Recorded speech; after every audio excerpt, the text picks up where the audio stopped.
अस्सलाम वालेकुम जी, कैसे हैं सब दोस्त? ठीक ठाक है जी। मैं जी उसामा अशरफ और आप मेरा चैनल देख रहे हैं एग्रीकल्चर गाइड।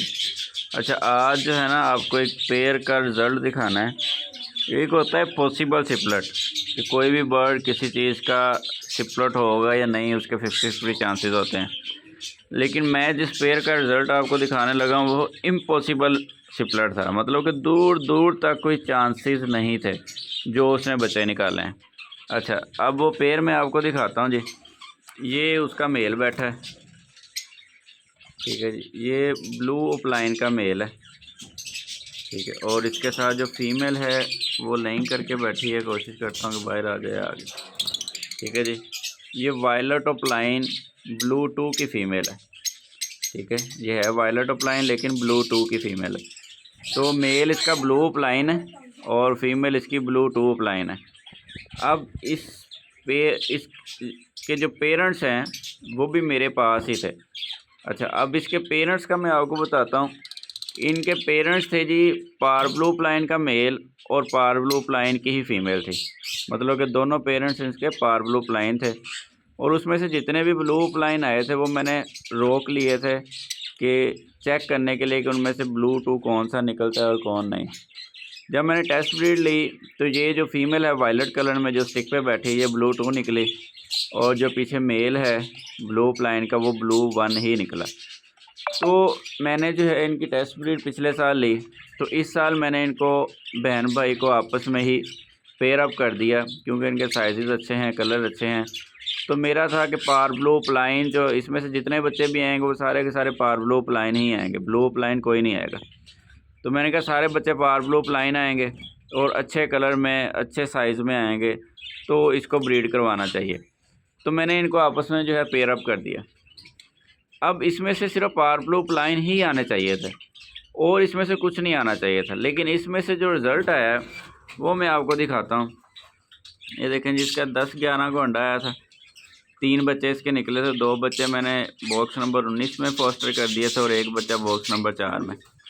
अब जो बॉक्स नंबर 4 में जो बच्चा है वो तो बिल्कुल वैसे ही है जैसा उसको होना चाहिए था, ठीक है। ये लटका हुआ नहीं चाहिए, ये पार ब्लू प्लाइन, ठीक है जी।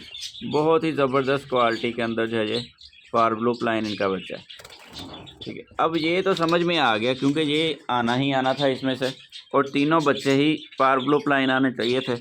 लेकिन इसमें से आता क्या है जी, बाकी के 2 बच्चे वो बड़े मैजिकल हैं। ये देखें जी माशाल्लाह,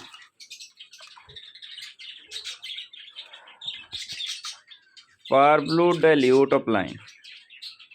अब ये रिज़ल्ट देख के मैं हैरान परेशान रह गया हूँ कि इनके अंदर से ये बच्चा कैसे आ सकता है, ठीक है जी। एक ये बच्चा है और दूसरा ये, दोनों पार ब्लू डाइल्यूट अपलाइन के बच्चे हैं। अच्छा, अब चूँकि मैंने आपको बताया कि इनके पेरेंट्स भी मेरे पास थे, ठीक है। वो मैंने अभी सेल कर दिए थे। उन्होंने 2 साल जो है मेरे पास जो है ब्रीड किया इनके पेरेंट्स ने, ठीक है। लेकिन 2 सालों में उन्होंने कोई भी डाइल्यूट का बच्चा जो है वो मेरे पास नहीं निकाला, मतलब कि वो स्प्लिट डाइल्यूट नहीं थे। लेकिन उनके बच्चे आगे से मेरे पास डाइल्यूट निकाल रहे हैं। तो ये जो है बड़ा जो है ना मैजिकल सा एक रिज़ल्ट आया है कि इनके पेरेंट्स ने कभी इस तरह का बच्चा नहीं निकाला, और ये आगे बहन भाई मिल के जो है वो डाइल्यूट बच्चे निकाल रहे हैं और बड़े ही ज़बरदस्त क्वालिटी के अंदर निकाल रहे हैं। तो ये है जी, ये जो जीन्स की लाइन है ना ये बड़ी लंबी लाइन है। बाज़ औक़ात आपके पास कंफर्म सिपलेट होते हैं और उनमें से वो रिज़ल्ट नहीं आता जो हम चाह रहे होते हैं, ठीक है। और बाज़ औक़ात आपके ज़हन गुमान में भी नहीं होता और बर्ड जो पीछे से वो जीन कैरी कर रहे होते हैं, पता नहीं कितनी पीछे नस्लों से वो जीन को कैरी कर रहे होते हैं, और कहीं पे भी आके वो जो अपने जीन को जो है वो एक्सप्रेस कर देते हैं।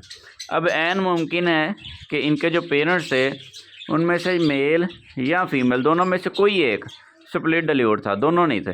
अगर दोनों होते तो उन्होंने भी जो मेरे पास 2 साल ब्रीड की है डाइल्यूट निकालना था, ठीक है। अब उन दोनों में से कोई एक स्प्लिट था ठीक है। और उसने अपना जो जीन है इन दोनों के अंदर जो है वो ट्रांसफ़र किया है और आगे इन्होंने जो है उसको एक्सप्रेस किया है।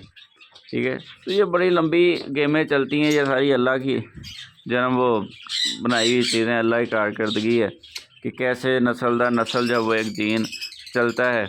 और बाज़ औक़ात हम कन्फर्म स्प्लिट ख़रीदते हैं और उसमें से वो रिज़ल्ट नहीं आता, और बाज़ औक़ात आपके ज़हन में गुमान में नहीं होता और वहाँ से वो चीज़ आ जाती है। तो अल्लाह पे भरोसा रखें, ब्रीड करवाएं, हालात जैसे भी हैं अल्लाह बेहतरी लाने वाला है। दुआ में याद रखिएगा जी। अल्लाह हाफ़िज़।